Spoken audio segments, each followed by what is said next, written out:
네, 오늘은 요범사훈 4훈 중에서 두 번째 훈, 두 번째 교훈인 객과지법, 허물을 고치는 방법에 대한 이야기입니다.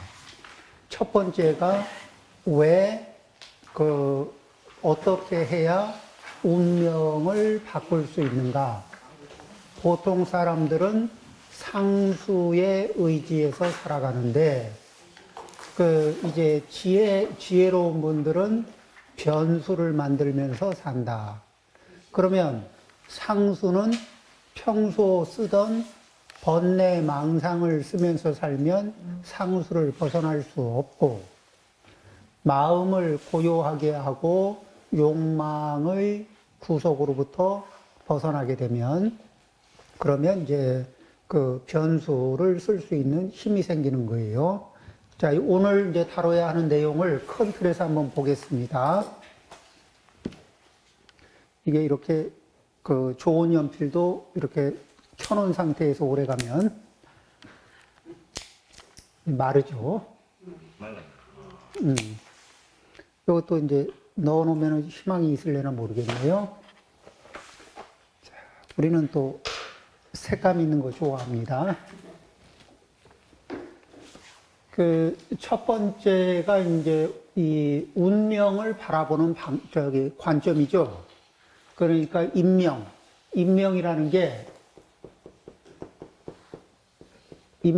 이제 자기 운명을 바라보는 관점에 대한 얘기인데, 처음에는 운명이라는 걸 바라보고 말고 아니라 그냥 되는 대로 살지 했던 분이 운명을 상수 위주로 바라보는 공선생, 명리학의 대가, 상수 위주로 바라보고 계산하는 명리학의 대가를 만났다가 그분에 의해서 이제 상수인 운명, 이게 선비로서의 삶을 사는 그런 길로 접어들었다가 그 뒤에 다시 자기 이 상수의 운명 안에 없는 새로운 새로운 운명을 개척하는, 변수를 개척하는 방법을 운곡선사로부터 배웁니다. 그리고 그걸 대개는 이제 배운 것 많아도 우리가 한 생을 살면서 배운 것, 그리고 실천한 것, 이렇게 해보면은 이게 배운 것과 실천한 게 이렇게 맞아떨어지면 꽤 괜찮겠죠. 예. 그런데 이제 이 실천한 게 배운 거에 비해서 이제 숫자가 이렇게 자꾸 떨어지면은, 그러면 이제 결국은 인생은 뭐냐면은 배운 것도 좋은 것을 배우는 건 굉장히 중요하고, 그것을 결국은 이 좋은 것을 배우는 거는 이 배우는 거는 이제 무엇과 같냐면은 약으로 치면은 약을 타다가 이렇게 갖다 놓는 거예요. 약을 타다가 착착착착 갖다 놓는 거예요. 제가 이제 몸에 이게 이 질환이 있을 때, 그러면 실천하는 건 뭐냐면 약을 복용하는 거예요. 그래서 약을 얼마만큼 타다가 쌓아놨느냐, 이것도 굉장히 중요하죠. 약이 없으면 먹을 수가 없으니까. 그렇지만은 약을 타오고 난 뒤에는 반드시 이렇게 알맞은 시간에 알맞은 양을 꾸준히 복용하는 습관이 중요하겠죠. 그래서 이제 요범 선생은 이런 측면에서 실천하는데 중근기로, 근기가 상근기가 아니고 중근기예요.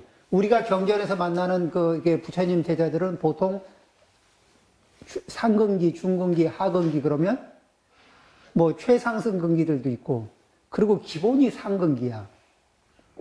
그러니까 그분들이 이렇게 어떻게 듣고 어떻게 배우고 어떻게 실천했더라 이렇게 얘기하면은, 일단 우리의 능력을 훨씬 초월한 상태에서 쉽게 움직이거든요.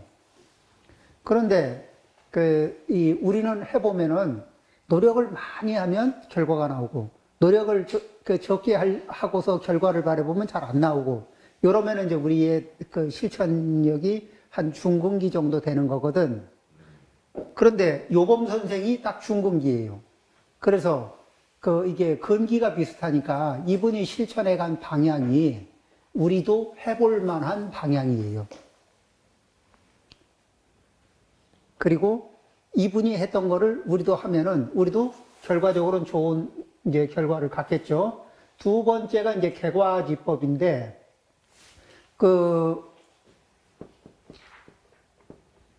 이 허물을 이제 고친다는 건데,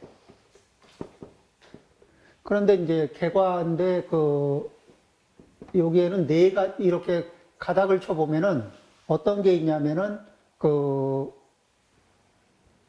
첫 번째가 뭐냐면은 허물을 고치는데 1번 뭐냐면 부끄러움. 부끄러움을 알아야 된다. 두 번째, 두려워할 줄 알아야 한다. 두려움을 가질 줄 알아야 돼. 세 번째가 뭐죠? 부끄러움과 두려움. 자, 내가 어느 부분에 대해서 부끄러움을 자꾸 느껴요. 그러면 부끄러움을 느끼는 자리를 계속 하고 싶을까, 멈추고 싶을까? 부끄러움을 느끼는 자리는 잘 안 하게 되죠. 자, 그 다음에 세 번째가 뭐냐면 이걸 부끄러움을 느끼게 하고 이게 두려움을 느끼면서 허물에 대해서 뭐예요? 고치려는 용기. 이런 것들이 이제 한 세트가 돼야 이렇게 이 동력이 발생이 된다. 그 다음에 이제 두 번째 그러면 어떻게 고치느냐. 고치는 그 방법에서 첫 번째, 당연히 뭐죠? 몸소 이렇게 실천하면서, 이 몸으로 실천하면서 고치는 방법이 있죠? 이게 실천. 자, 그 다음에 두 번째는 뭐예요? 이 실천하는 것이 어떤 원리에 근거해서 이루어지느냐. 그래서 이 원리에 대한 이해.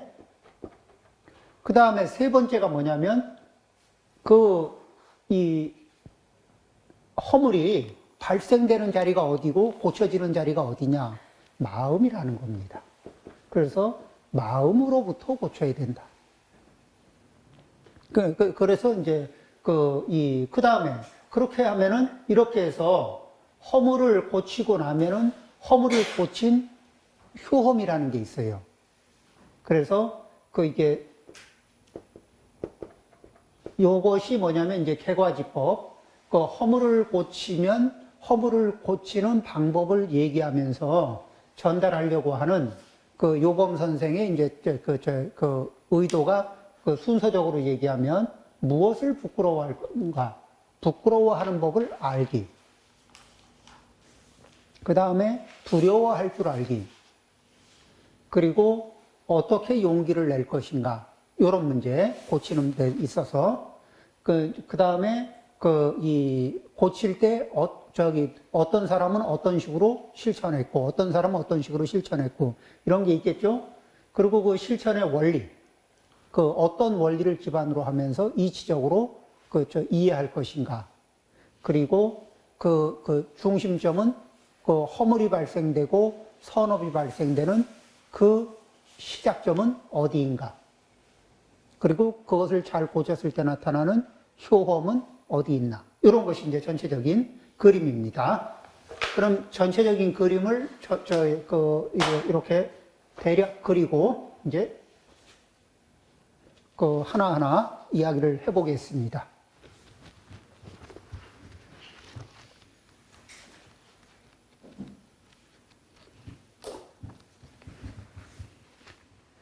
예, 117쪽입니다.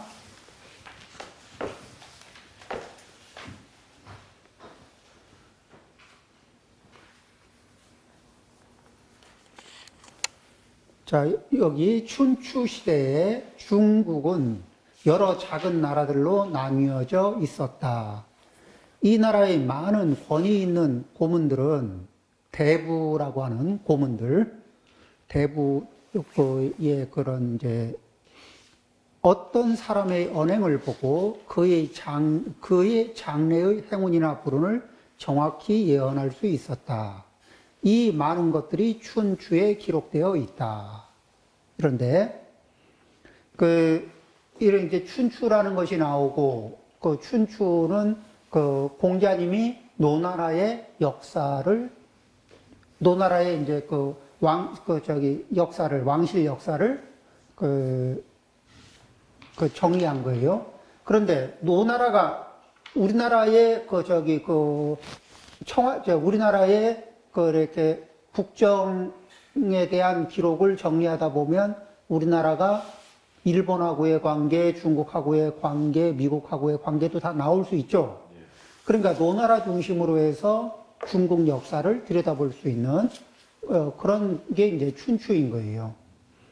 그러면서 이 노나라의 역사를 정리한 책이기도 하지만 거기에서 이제 그것을 통해서 이 선비들이 많은 교훈을 받습니다. 그래서 이 5경, 13경 이렇게 얘기할 때 춘추가 많이 들어갑니다. 그리고 또 삼국지에서 관우의 성격을 얘기하면 대쪽 같은 게 있죠. 근데 삼국지에서 설명하는데 관우는 춘추에 정통했다. 이런 말이 있어요. 그러니까 예전부터 춘추에 정통한 정통한 사람이 있으면은 왕도 겁을 냈습니다. 그러니까 이 춘추에 보면 이런 게 있어요.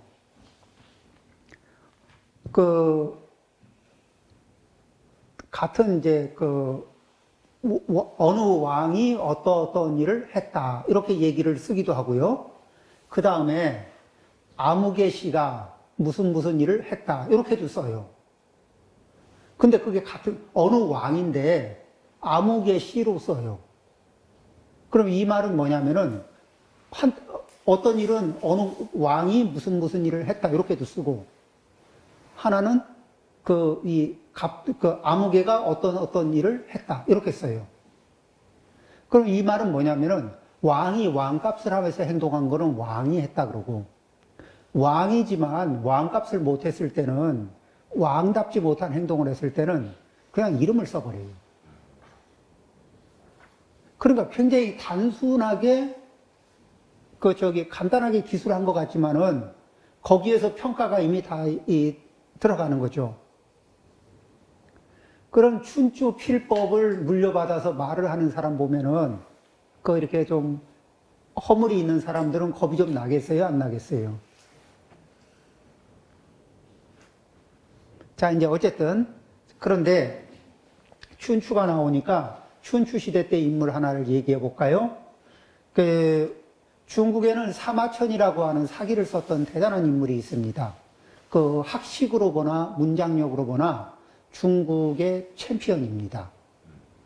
그러니까 수많은 문장의 대가들이 있고 뭐 이렇게 한유도 있고 뭐 누구도 있고 이렇게 많은데 후대에 이 문장의 전문가들이 모여서 의논해 본 결과 그래도 문장은 사마천이다.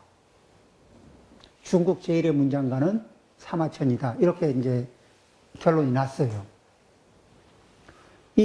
사마천이 사기를 썼는데 그 중에 관안열전이라고 있고 관중 그리고 안자 이 두 분인데 안영이라는 분은 관중보다 윗세대거든요. 이제 관중은 제 나라를 굉장히 이렇게 중국에서 제일 강한 나라로 이렇게 이 제 황공을 도와서 했던 인물인데 공자는 공자님이 볼 때는 관중보다 안영이라는 분을 크게 쳤어요. 그런데 그리고 관중은 훌륭하긴 하지만 과실이 좀 많다. 이렇게 쳤어요. 그렇게 훌륭하고 총명한 왕을 모셔가지고 왜 왕으로 하여금 왕답게 하지 못하고 패자의 길을 걷게 했느냐. 이제 이런 것들을 얘기한 건데 그거 말고 안영이란 분이 사람 보는 얘기를 하겠습니다. 안영이란 분이 이렇게 길을 가다 보니까 월나라의 석고라고 하는 사람이 의로운 일을 하다가 법을 어겼어요. 그럴 수가 있죠. 의로운 일을 어떻게 해보려고 했는데 그 의를 실천하다 보니까 현행법을 저촉한 거예요. 자, 그래서 이제 체포돼서 굴욕을 받고 있어요. 근데 그 사정을 딱 보고 저 사람이 보통 사람이 아니라는 걸 알고 타고 가던 말 2마리 중에 1마리 풀러가지고 이 죄값을 치르고 그 사람을 마차에 태우고 집으로 돌아왔어요. 그러고는 이렇게 내려가지고는 이렇게 저기서 쉬시라고 그러고는 그냥 쑥 안으로 들어갔거든요. 그런데 조금 있다가 이 석보라는 사람이 소리를 이 하인을 통해서 소식이 왔는데 안영하고 결별하겠다는 결별의 인사를 하겠다고 금방 소식이 온 거예요. 안영이 깜짝 놀래가지고 그때 당시 재상이었는데 이제 의복을 갖추고 예를 갖추고 나와서 제가 무슨 허물이 제가 좀 무슨 잘못을 했는가 봅니다. 뭡니까? 이제 이렇게 여쭤본 거죠. 무슨 허물이 있길래 그렇습니까? 제가 당신이 곤란에 처해서 이렇게 구해드렸는데 이렇게 빨리 절교를 하시겠다니 무슨 뜻입니까? 그랬더니 내가 아까 굴욕을 받고 있었던 건 맞고 그 사람들은 내 가치를 모르고 그래서 나에게 굴욕감을 주는 거는 그건 내 참을 수 있다. 근데 당신은 나의 존재를 알아보고 그리고 나를 구해준 사람이긴 한데 들어와서 나를 툭 던져놓듯이 가고 이거는 나를 알아본 사람이 나에 대한 대접은 아니다. 이런 모욕은 참을 수 없다. 차라리 감옥에 앉아있는 편이 낫지 이런 모욕은 받을 수 없다. 그러니까 그 사람이 이제 기계를 보인 거죠. 그러니까 미안합니다 하고 정중하게 사과하고 이제 직접 안으로 모셨어요. 그러니까 재상의 몸인데 사람들을 알아보는데 굉장히 알아보고 그리고 그런 부분에서 자기가 실수한 것도 빨리 인정합니다. 이분의 마부가 이런 훌륭한 재상을 이분은 세 분의 왕을 모셨거든요. 제 나라에. 근데 어떤 일이 있냐면은 왕이 정치를 잘하잖아요. 그러면은 왕의 명을 이렇게 왕이 이제 왕의 명을 있는 그대로 이게 시행되게 아주 힘을 써요. 그런데 왕이 어리숙하게 명을 내리면은 그것을 이렇게 보고 집행을 완급을 조절하면서 그러면서 가능하면은 그렇다고 해서 명을 어길 수는 없으니까 명을 이게 유도리 있게 해석을 해서 백성들한테 불편이 적게 가는 방향으로 적용을 한 거예요. 그 다음에 왕이 이제 직언을 받아줄 만큼 심량이 있고 총명하잖아요. 그러면은 왕에게 그때그때에 필요한 상황을 직설을 합니다. 그런데 왕이 어둡고 판단력이 좀 덜하고 이러잖아요. 그러면은 간언하는 거를 좀 멈추고 해봐야 부작용이니까 이때는 뭐냐면 자기를 반듯하게 다듬는 데 주력해요.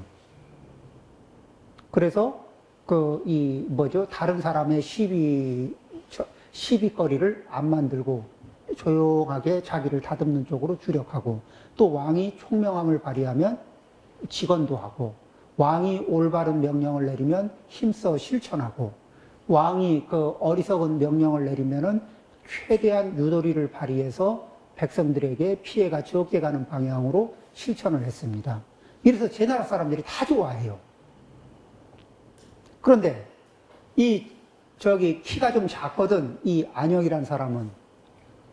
이 사람이 키가 좀 작고 이런데 그래도 마차를 타고 출근을 하는데 마차를 모는 마부가 이 팔척 장신이야. 이 마차를 모는 이 사람이 팔척 장신이면서 이게 아주 의기양양한 거야. 마누라가 이렇게 마부의 마누라 부인이 보니까 문틈으로 보니까 의기양양해요. 그런데 뒤에 타고 있는 안영이란 분은 겸손하고, 그리고 또 자기가 늘 뭔가 좀 이렇게 그 부족한, 이렇게 손님 같고, 손님처럼 이렇게 겸손하고, 그리고 늘 자기를 돌아 살피고, 이런 사람이야. 그 남편이 그 이렇게 나갔다가 저녁에 들어오니까 부인이 우리 이혼합시다. 그러니까 그 마부가 왜 그러냐고. 아니, 우리, 지금 당신이 모시고 있는 분이 우리 안영, 재상님 아니냐. 그러니까 그렇다고. 그래, 그분이 재상이면서도 저렇게 사람이 겸허하고, 저렇게 이게 안정이 돼 있는데, 높은 지체에서 큰 일을 하는 분이 저렇게 겸손하고, 이 자신을 이렇게 돌아보면서 조신조신하고 있는데, 당신은 마차나 끄는 주제에 왜 그렇게 의기양양하냐? 부끄러움도 모르냐? 당신을 보고 내 인생을 어떻게 맡기겠느냐? 우리 이혼하자. 아니, 내가 뭐 어때서? 그러니까 남편이 이게 그날 이제 충격을 좀 먹고 반성을 좀 했나 봐요. 그 이후로 이제 이 마차를 모는데도 얌전하고 겸손하고 평소에 자기를 이렇게 돌아다보고 그리고 좀 넘치던 것들을 자꾸 고친 거야. 근데 이제 고친 정도가 많이 고친 거예요. 적게 고치면은 태가 안 나거든. 그렇죠? 왜 내가 공부하고, 내가 불교 공부하고, 내가 좀 많이 바뀌었어. 내가 좀 많이 바뀌었죠? 하고 물어보면은, 예전하고 똑같은데, 이런 소리를 듣는 분들도 있을 거거든. 자기만. 변한 건 자기만 알아. 자기가 변한 거는 분명히 아는데, 남이 알아차리려면 많이 바뀌어야 돼. 그런데 안영이란 분은 사람 바뀌는 걸 잘 알아보잖아요. 충분히 바뀐 시점에서, 그래, 이게 무슨 일이 있었는가, 왜 이렇게 사람이 바뀌었느냐 하니까, 예, 사실은 하면서 마누라한테, 부인한테 얻어 터진 얘기를 좀 한 거예요. 예. 그러고서 이제 이 사람이 이 마차를 끌고는 있었지만은, 기본 자질과 학문이 있고, 그리고 또, 이제 그런 사람인데, 그러면서도 존경하는 이제 이렇게 이 안영이란 재상을 모시면서 이게 그러고 그런 걸 자처했던 건데 그걸 보더니 이제는 일을 할 수 있는 기반이 됐구나. 그래서 벼슬을 추천을 해서 제 나라에 일을 볼 수 있게 이렇게 해줬다는 얘기가 사마천 사기에 있습니다. 자, 이제 그런데 안영이란 분은 뭐냐면은 자기 욕심대로 사는 분이 아니죠. 그러면은 자기 욕심대로 사는 게 아니라면은 어떤 마음으로 사느냐?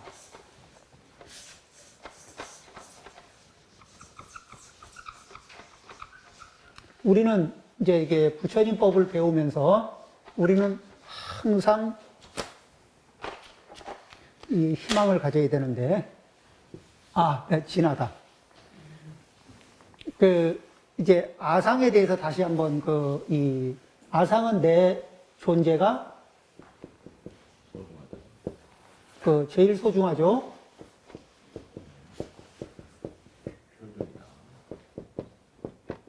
자, 그 다음에 내가 옳죠. 그리고 표준이다.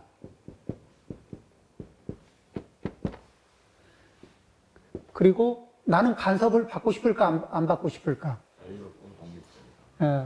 나는 자유롭고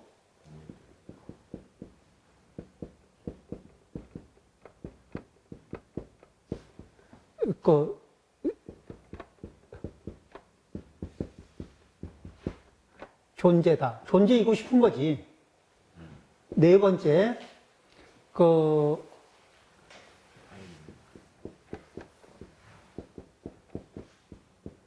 다른 사람을 통제하고 싶다.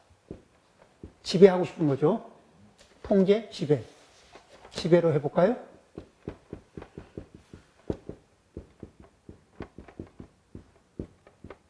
자, 요런 것들이, 좀 내 말 좀 들어. 뭐 이런 거 있잖아요.